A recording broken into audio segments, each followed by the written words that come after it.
오늘은 내가 놓치고 있는 것은 이란 제목으로 말씀을 전합니다.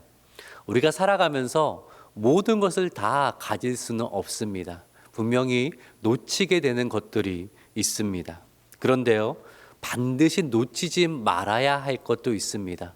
어떤 것은요, 내가 놓친 한 가지가 마치 모든 것을 잃는 것처럼 느껴질 수도 있기 때문입니다. 건강이 때로는 그러하게 느껴질 수도 있고요. 어떤 사람과의 소중 관계를 놓칠 때에 또 그렇게 느껴질 수도 있습니다. 오늘은 우리가 살면서 놓치지 않아야 할 것, 꼭 붙들어야 할 한 가지가 무엇인가를 함께 말씀을 나누려고 합니다. 탈무드에 이런 이야기가 있습니다. 유대인 한 부자가 있었습니다. 근데 그만 중병에 걸리고 말았습니다. 하나밖에 없는 아들은 멀리 출타 중에 있었어요. 먼 나라에 가 있었습니다. 아무리 생각해도 아들이 돌아올 때까지 버티기가 어려울 것 같은 거예요. 고민이 들었습니다. 아들이 돌아오기 전에 내가 죽으면 과연 이 종이, 하인이 이 재산을 아들에게 온전히 전해줄까? 확신이 안 서는 거예요. 어떻게 해야 되나? 고심을 하다가 죽음이 임박할 때에 유언장을 하나 썼습니다. 그 유언장의 내용은 이런 겁니다. 나의 모든 재산을 하인에게 물려준다. 아들은 단 한 가지를 물려줄 거다. 한 가지를 받을 수 있다. 이렇게 쓴 겁니다. 그리고 나서 이 아버지는 죽음에 이르렀고요. 시간이 지나서 아들이 돌아옵니다. 이 아들이 돌아오자 이 하인이 그 유언장을 보여주면서 보십시오. 이제 아버지의 재산은 모두 나의 것입니다. 라고 아주 당당하게 말을 하는 겁니다. 이 아들은 깜짝 놀라죠. 그리고 당혹스러웠습니다. 왜 아버지가 이 하인에게 모든 재산을 다 물려줬을까? 나에게 주신 단 한 가지는 뭘까? 깊이 고민을 합니다. 그리고 고민하다가 아버지의 뜻이 무엇인지를 발견을 했습니다. 그리고 그 한 가지를 택하는데 그 한 가지가 뭐인지 아십니까? 하인을 택했습니다. 그렇죠? 고대 사회에서 하인은 주인의 소유로 간주되고 있었거든요. 그러므로 하인을 택하면 하인의 소유도 모두 나의 것이 되는 것입니다. 그래서 이 아들이, 현명한 아들이 아버지 뜻을 알아서 하인을 택함으로 모든 것을 다 누리게 되었다는 그 이야기가 있습니다. 이 이야기 속에서 하인은요, 주인 재산의 모두를 다 가진 것 같았지만 단 한 가지가 없어서 모든 것을 잃는 자가 됐고요. 반면에 이 아들은 모든 것을 다 잃은 것처럼 보였지만 한 가지를 붙듦으로 모든 것을 누리는 자가 되었다라는 거예요. 오늘 본문에도 이와 비슷한 이야기가 나옵니다. 마치 이 하인처럼 겉으로 보기에는 모든 것을 다 가지고 있는 것처럼 보였지만 한 가지가 없어서 단 한 가지를 놓침으로 모든 것을 잃어버리는 그러한 인생이 나온다라는 거예요. 이를 통해 성경 우리가 반드시 붙들어야 할 한 가지가 무엇인가를 알려주고 있습니다. 오늘 이 말씀을 통하여서 그 한 가지가 무엇인지를 알고 붙듦으로 우리가 모두 하나님 안에서 참 복된 인생을 살아가게 되기를 주님의 이름으로 축복합니다. 아멘. 자, 오늘 본문 17절의 말씀을 같이 한번 읽어볼까요? 시작. 한 사람이 달려와서 꿇어 앉아 묻자오되 선한 선생님이여 내가 무엇을 하여야 영생을 얻으리까? 자, 예수님께서 제자들과 함께 길을 가시는데 한 사람이 달려와서 예수님 앞에 무릎 꿇고 앉았습니다. 당시에요, 달려오는 행동과 무릎을 꿇는 모습은 종과 하인의 전형적인 태도였거든요. 이 사람이 예수님께 달려와 무릎을 꿇었다라는 것은 예수님을 아주 존경하고 있었고, 그리고 아주 절박한 심정을 가지고 예수님을 찾아왔다라는 것입니다. 오늘 이야기는 공관복음, 즉 마태, 마가, 누가복음에 다 기록되어 있거든요.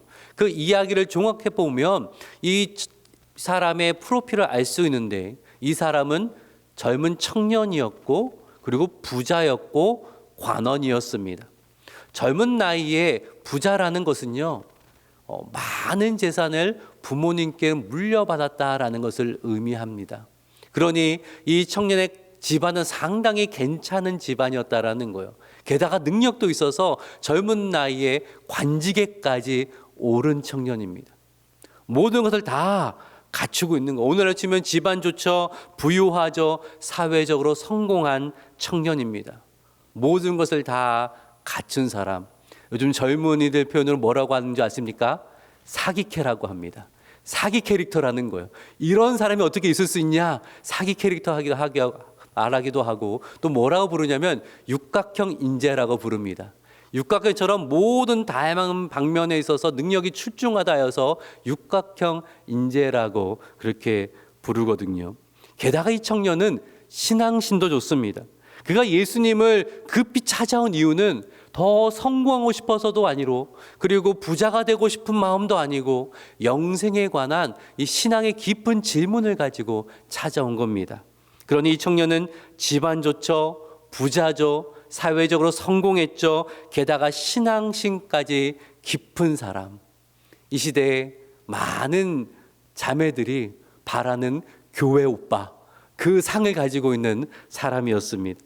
이 청년 사역할 때 자매들에게 어떤 사람과 결혼하고 싶냐, 이상형을 가끔 제가 물어볼 때가 있었습니다. 그러면 그 대답이 대략 비슷합니다. 목사님, 믿음이 좋아야 되고요, 그리고 능력도 있었으면 좋겠고요, 성격도 저랑 잘 맞으면 좋겠고요, 키도 어느 정도 됐으면 좋겠고, 얼굴도 잘생기면 더 좋겠어요. 그럼 제가 속으로 생각하죠. 너가 그래서 결혼을 못하는 거다. 아니, 주변에 없는 사람을 찾으니까 어떻게 결혼을 하겠습니까? 때가 되지 않았구나, 이런 생각을 하는데, 오늘 본문에 등장한 이 청년은 정말 완벽합니다. 아쉬운 것은 성경에 외모에 대한 기록은 없어요. 그래서 외모는 잘 모르겠는데 하여튼 완벽해요. 모든 것을 다 가진 교회 오빠, 당시로 치면 회당 오빠예요. 모든 것을 다 갖춘 회당 오빠. 이 완벽해 보이는 회당 오빠를 오늘 성경은 어리석은 자로 표현하고 있다라는 거예요. 왜냐하면 모든 것을 다 가진 것 같지만 가장 중요한 한 가지를 놓치고 있었기 때문입니다. 자, 18절을 이어서 보시죠. 이 청년의 질문에 예수님께 다소 퉁명스럽게 답을 하시는데 같이 한번 읽어봅시다. 시작. 네가 어찌하여 나를 선하다 일컫느냐? 하나님 한 분 외에는 선한 이가 없느니라.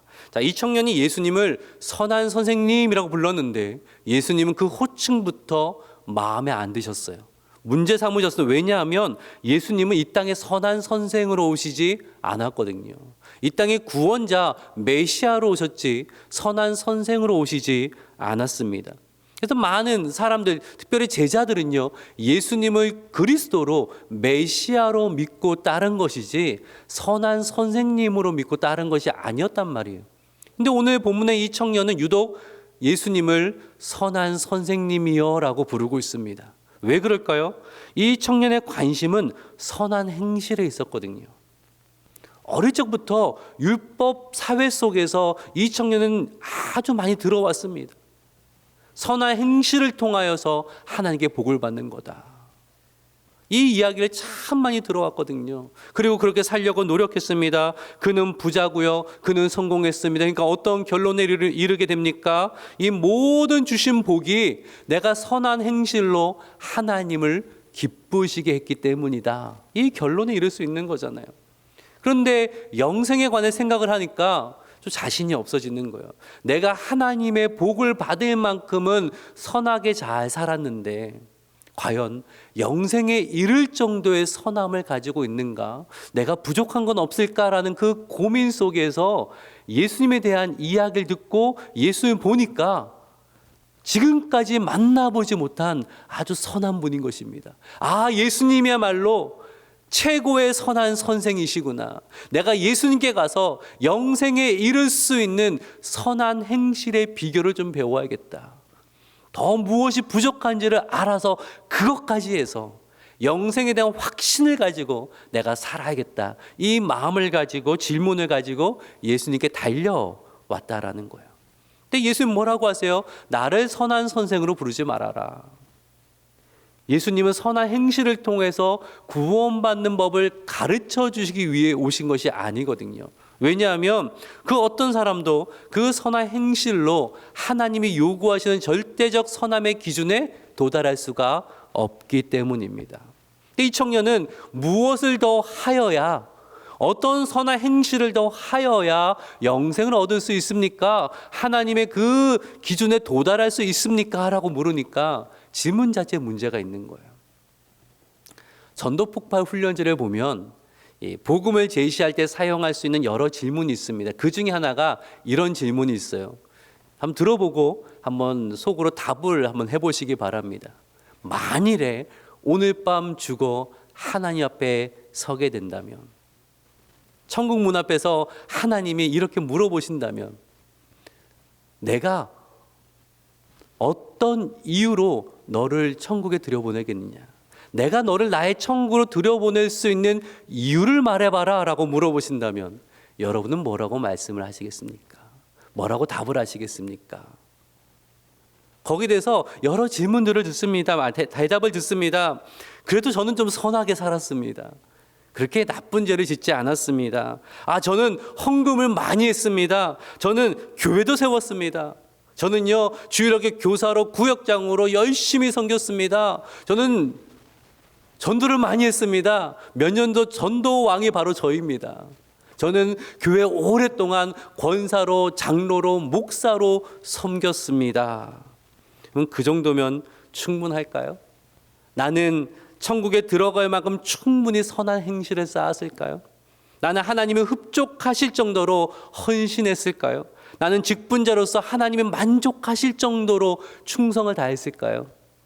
돌아보면 부족한 점이 얼마나 많은지 모릅니다. 그렇지 않습니까? 그럼 제 얘기를 한번 드리자면, 저는요, 인상이 좋다는 말을 제법 듣습니다. 동의를 잘 하실지 모르겠지만 하여튼 그렇습니다. 선해 보인다고 말합니다. 어릴 적부터 넌 참 못됐다라는 말을 들은 적이 제 기억에 한 번도 없습니다. 말을 안 했는지 모르지만 어쨌든 그런 말을 들어본 적이 없습니다. 근데 제 속은 제가 알죠. 못됐습니다. 하지만 못되지 않은 척 표정을 잘 짓고요, 잘 웃고 저를 꾸밀 수 있는 그 기술을 가지고 있는 겁니다. 근데요, 하나님 앞에서 제 속을 감출 자신은 없습니다. 그동안 꽤 많은 교회에서 꽤 많이 봉사를 했습니다. 목회자가 되기 전까지는요, 훌륭한 학생, 모범적인 교사, 기대되는 청년이란 말을 들은 사람이 저입니다.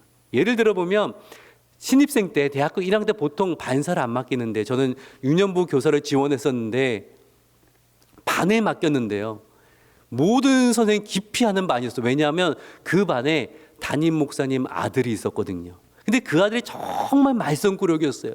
제일 시끄럽고 제일 말 안 듣고 다 하기 싫으니까 저에게 맡기는 거예요. 찬홍 형제는 할 수 있다고 한번 해보라고, 그 정도로 나를 인정하는구나 하고 접속 그 반을 맡았다가 얼마나 고생했는지 모릅니다. 그런 적도 있는데, 목회자가 되어서 나름대로 그리고 정직하고 성실하게 하려고 노력을 했고, 또 저 가까운 분들은 그런 부분들을 인정들을 해 주십니다. 그런데 하나님 앞에서도 이것을 내세울 수 있을까요? 하나님 앞에서도 저 제법 괜찮은 성도였으면 괜찮은 목사입니다라고 말할 수가 있을까요? 하나님 앞에 서면 부끄럽고 죄송한 것 투성입니다. 여러분 어떠십니까? 저는 여러분이 다 선해 보입니다. 근데 여러분 속으로 말씀하시죠. 목사님 속고 있는 겁니다. 나를 몰라서 그런 겁니다. 하나님 앞에 서면 뭐 내세울 수 있을까요? 내가 너를 천국에 들어갈 이유를 말해보라고 하면 여러분 뭐 말씀하시겠어요? 나의 선함을 말씀하시겠어요? 나의 헌신을 말씀하시겠어요? 나의 성취를 말씀하시겠어요? 다 내놓을 수가 없죠. 다 부족하잖아요. 뭐 말할 수 있습니까? 우리에게 영생이 주어진 단 하나의 이유는 하나님의 은혜로 영생을 선물로 받았기 때문입니다. 그거 하나 말씀드렸어요. 하나님 저에게 선물로 주셨잖아요. 나에게 선물로 영생을 주셨잖아요. 그거 하나 말씀드릴 수 있는 거예요. 영생은 우리가 무엇을 더해서 얻어야 하는 것이 아니라 하나님의 사랑을 받은 자에게 주어진 선물입니다. 여러분, 이 값진 선물을 받으셨습니까? 아멘이십니까? 그럼 지금 영생을 누리고 있음을 믿으시기를 바랍니다. 이 땅에서는 천국의 기쁨을 맛보는 인생이고 죽어서는 천국에서 영원토록 기쁨의 복락을 누리게 될 줄로 믿으시기를 주님의 이름으로 부탁드립니다. 아멘. 혹시 이 중에서 이런 생각하신 분 계신가요? 목사님, 나는 아직 너무 부족합니다. 사실 나는요, 아직 술, 담배도 못 끊었습니다. 과거에 너무나 부끄러운 그 일들이 있었습니다. 그래서 그리스도인이 되기 너무나 부족합니다. 아니에요. 오해하시는 거예요. 영생은 나의 선한 행실을 더함으로 과거의 잘못을 좀 바꾸어서 그 다음에 얻게 되는 게 아니라는 거예요. 나 같은 죄인 위에 죽으시고 부활하신 예수님을 믿음으로 선물로 받는 것이 영생입니다. 영생을 얻기 위해 우리에게 필요한 것은 더 선해지는 것이 아닙니다. 우리에게 필요한 것은 어린아이 같은 믿음. 지난주에 말씀드렸잖아요. 받을 수 있는 어린아이와 같은 믿음이 필요합니다. 그 믿음을 소유하게 되기를 주님의 이름으로 축복합니다. 아멘.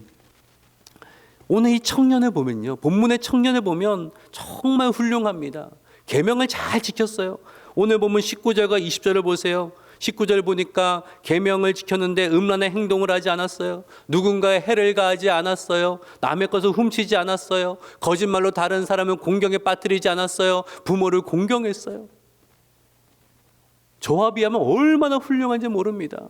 저는 이 자리에도 고백하지만 어릴 적 친구가 가져온 그 야한 사진을 본 적이 있어요. 어린 적에 친구를 좀 못되게 군 적도 있어요.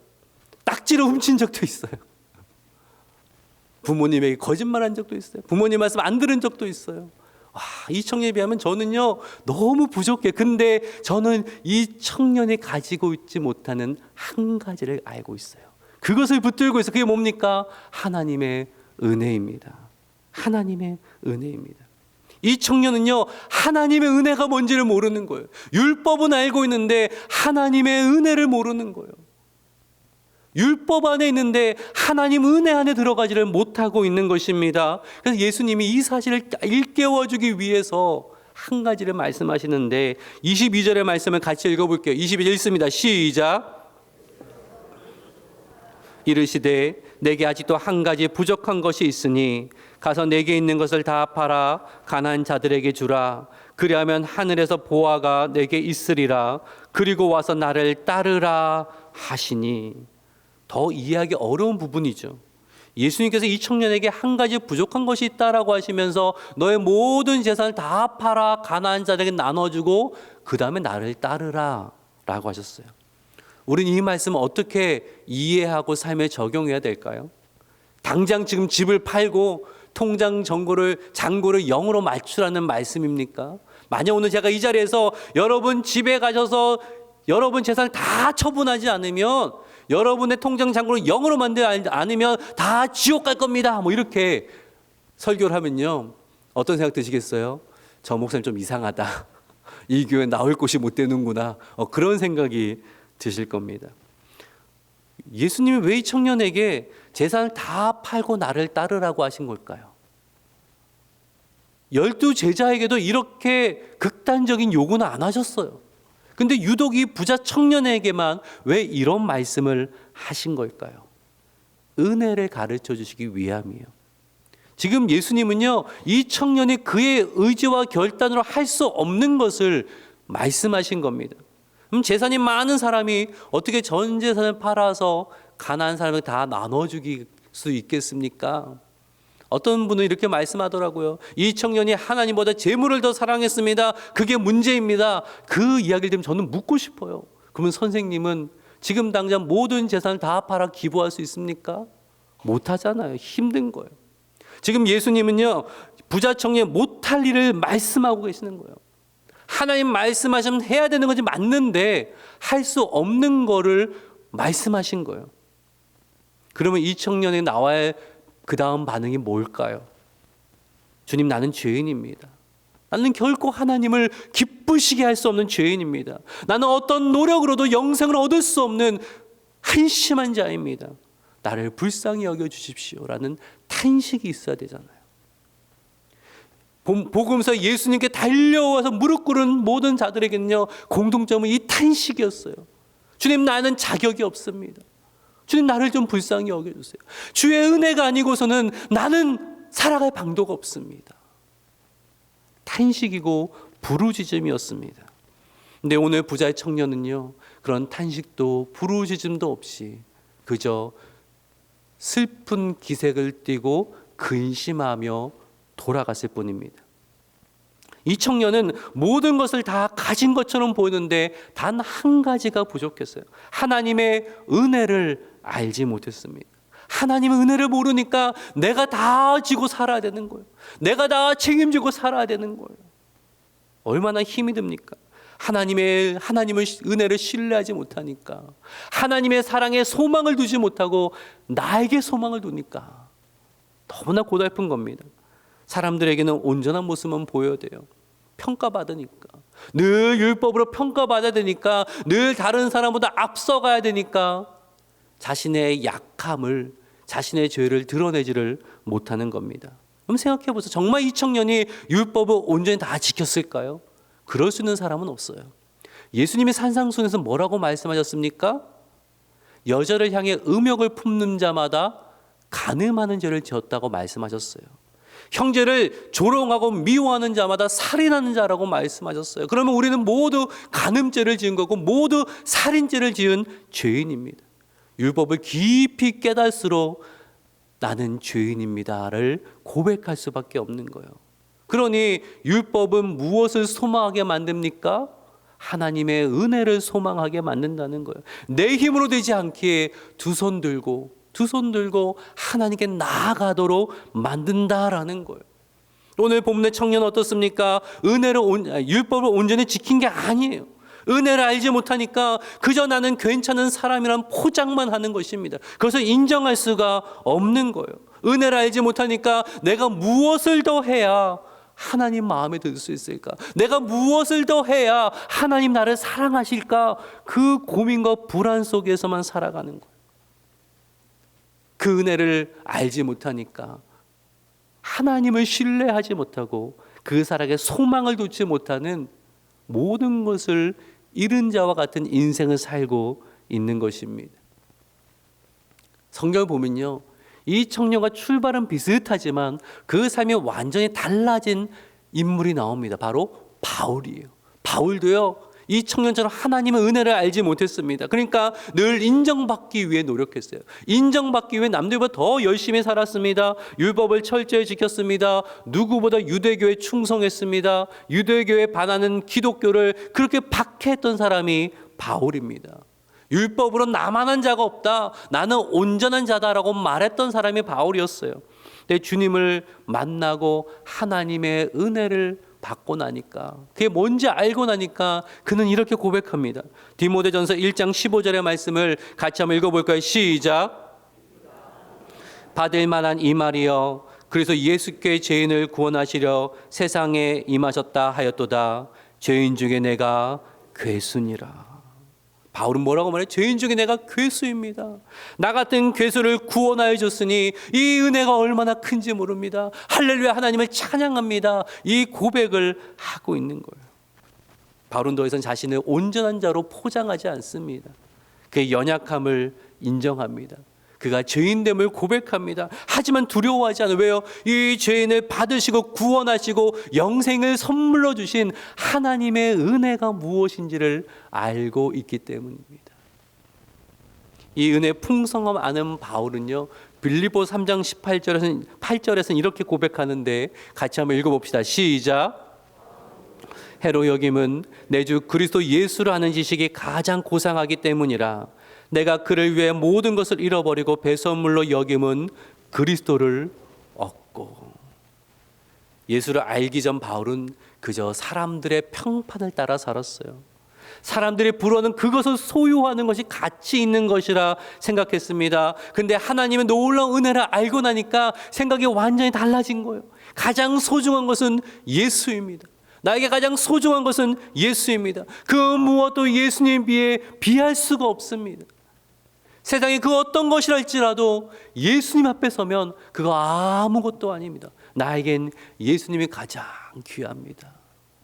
그러니 그는 고백합니다. 나는 언제나 만족할 수 있고 나는 언제나 감사할 수 있습니다. 나는 풍요로울 때도 있었고 가난할 때도 있었습니다. 나는 강할 때도 있었고 나는 약할 때도 있었습니다. 하지만 나는 고백합니다. 여전히 나는 만족하고 나는 감사합니다. 왜냐하면 나는 그리스도를 알기 때문입니다. 내 삶에 그리스도가 나와 함께 하기 때문입니다. 사람들이 보기에 바울은요, 모든 것을 잃은 자처럼 보였습니다. 모든 것을 잃고 감옥에 매인 자처럼 보였습니다. 하지만 바울은 말합니다. 나는 모든 것을 가진 자입니다.